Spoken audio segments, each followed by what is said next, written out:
Selamat pagi Pak, perkenalkan nama saya Irene Kamelia Banggur dari kelas 1C dengan NIM 2103030091 dengan mata kuliah pengantar ilmu politik. Yang pertama, saya akan menjelaskan tentang definisi ilmu politik. Ilmu politik adalah ilmu yang mempelajari tentang politik atau kepolitikan. Banyak yang bertanya, mengapa politik itu penting? Jawabannya, karena dengan berpolitik, semua masyarakat tahu tentang tata cara berpolitik yang baik, dan masyarakat juga tahu kecurangan-kecurangan yang terjadi dalam berdemonstrasi, baik itu kecurangan tentang peraturan, pembagian alokasi, dan sumber-sumber daya yang ada. Di samping itu, ada konsep-konsep dalam definisi ilmu politik. Yang pertama, negara. Yang kedua, kekuasaan. Ketiga, pengambilan keputusan. Keempat, kebijakan. Dan kelima, pembagian atau alokasi. Negara adalah suatu organisasi dalam suatu wilayah yang memiliki kekuasaan tertinggi yang sah dan ditaati oleh semua warga negaranya. Kekuasaan adalah kemampuan seseorang atau kelompok untuk mempengaruhi perilaku seseorang untuk keinginan perilakunya. Keputusan adalah kemampuan seseorang atau kelompok untuk mempengaruhi perilaku seseorang dengan keinginan para pelaku. Keputusan adalah hasil dari membuat pilihan di antara beberapa alternatif. Pengambilan keputusan menunjukkan pada proses yang terjadi sampai keputusan itu tercapai. Yang keempat, kebijakan. Kebijakan adalah suatu kumpulan keputusan yang diambil oleh seorang pelaku atau kelompok politik dalam usaha memilih tujuan dan cara untuk mencapai tujuan itu. Dan yang kelima, pembagian dan alokasi, ialah pembagian dan penjatahan nilai-nilai dalam masyarakat. Setelah menjelaskan tentang definisi ilmu politik, saya akan menjelaskan juga tentang bidang-bidang ilmu politik. Yang pertama, teori politik. Dalam teori politik dibedakan lagi menjadi dua bagian. Yang pertama, teori politik, dan yang kedua, sejarah perkembangan ide-ide ilmu politik. Yang kedua, lembaga-lembaga politik dibagikan menjadi 5 bagian. Ada 5 bagian. Yang pertama, Undang-Undang Dasar. Yang kedua, Pemerintah Nasional. Ketiga, Pemerintah Daerah dan Lokal. Keempat, Fungsi Ekonomi dan Sosial dari Pemerintah. Dan yang kelima, Perbandingan lembaga-lembaga politik. Dan yang ketiga, ada partai-partai dan golongan-golongan dan pendapatan umum. Yang pertama, partai politik, golongan-golongan asosiasi, partisipasi warga negara dalam pemerintahan dan administrasi pendapatan umum. Yang keempat, hubungan internasional dibagi menjadi satu bagian, yaitu politik internasional. Dan yang kelima adalah hubungan politik dengan ilmu pengetahuan lainnya, yaitu organisasi-organisasi administrasi internasional dan hukum internasional. Berikutnya adalah hubungan ilmu politik dengan ilmu pengetahuan lainnya. Ilmu politik dan ilmu pengetahuan lainnya dibagi menjadi dua bagian, yaitu sejarah dan filsafat. Yang pertama, sejarah. Sejarah merupakan alat yang paling penting bagi ilmu politik karena dapat menyumbangkan fakta dan data dari masa lalu. Dengan adanya sejarah dapat membantu kita untuk mencocokkan ilmu politik masa lalu dan ilmu politik masa sekarang. Yang kedua adalah filsafat. Filsafat adalah ilmu pengetahuan yang erat sekali dengan ilmu politik, yaitu hakiki, asal mula, dan nilai dari negara. Filsafat juga tidak hanya memiliki hubungan erat dengan ilmu politik, tapi juga memiliki hubungan erat dengan moral dan etika. Maksud dari etika ini adalah tindakan baik atau buruk. Tindakan tersebut, tindakan apa yang harus kita lakukan. Jika tindakan itu baik, ya kita lakukan. Jika tindakan itu buruk, ya jangan kita lakukan. Yang berikut, hubungan ilmu politik dengan ilmu-ilmu sosial lainnya, yaitu ada sosiologi, antropologi, ilmu ekonomi, psikologi sosial, geografi, dan ilmu hukum. Yang pertama, saya akan menjelaskan tentang sosiologi.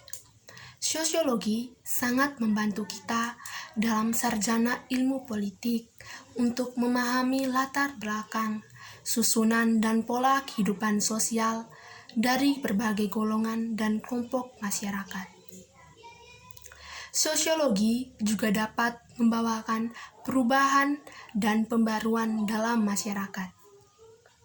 Sosiologi juga menggambarkan bahwa dalam masyarakat yang sederhana maupun yang kompleks terdapat kecenderungan yang timbulnya proses pengaturan dan pola-pola dalam kehidupan sosiologi.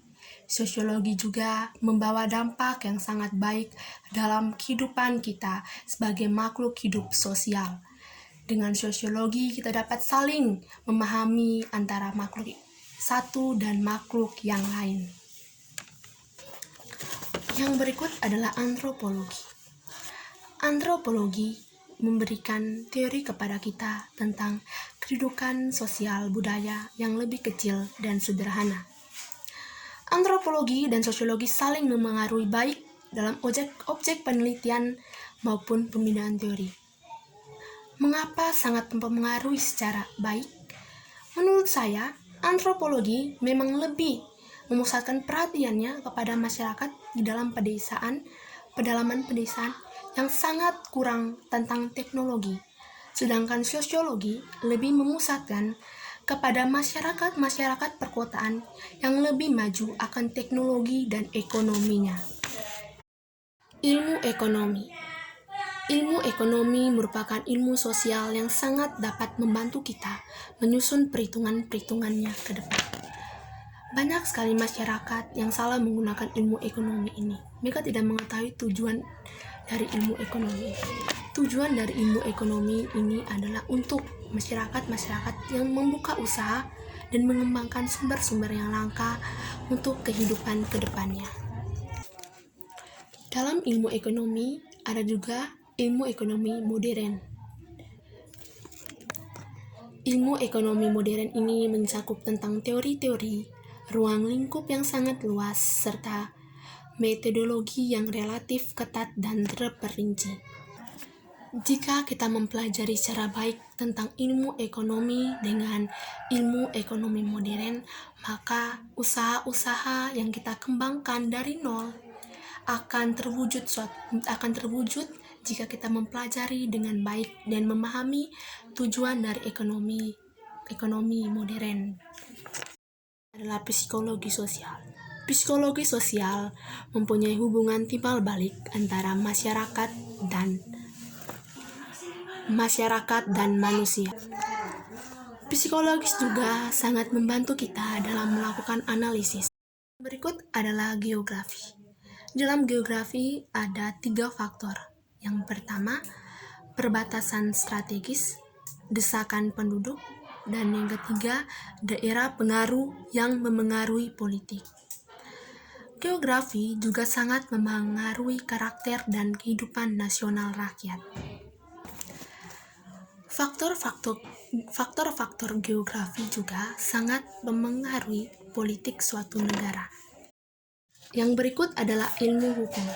Ilmu hukum dahulu mempunyai hubungan yang sangat erat dengan ilmu politik, karena mengatur dan melaksanakan undang-undang merupakan salah satu kewajibannya. Manusia mempunyai hak dan kewajiban dalam berpolitik.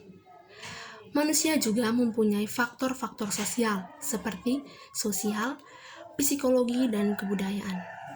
Dengan adanya faktor tersebut mengakibatkan adanya kecenderungan pada ilmu hukum untuk meremehkan kekuatan sosial dengan kekuatan yang berada di luar hukum. Di sini juga saya akan menjelaskan tentang perbedaan antara ilmu politik dan ilmu negara. Yang pertama, ilmu negara itu konsepnya lebih tertajam, sedangkan ilmu politik lebih konkret dan lebih realistis ke dalamnya. Yang berikut, ilmu politik membahas perbedaannya Berikut saya akan menjelaskan tentang perbedaan antara ilmu politik dan ilmu negara. Yang pertama, ilmu negara konsepnya lebih tertajam, dan sedangkan ilmu politik lebih konkret dan realistis.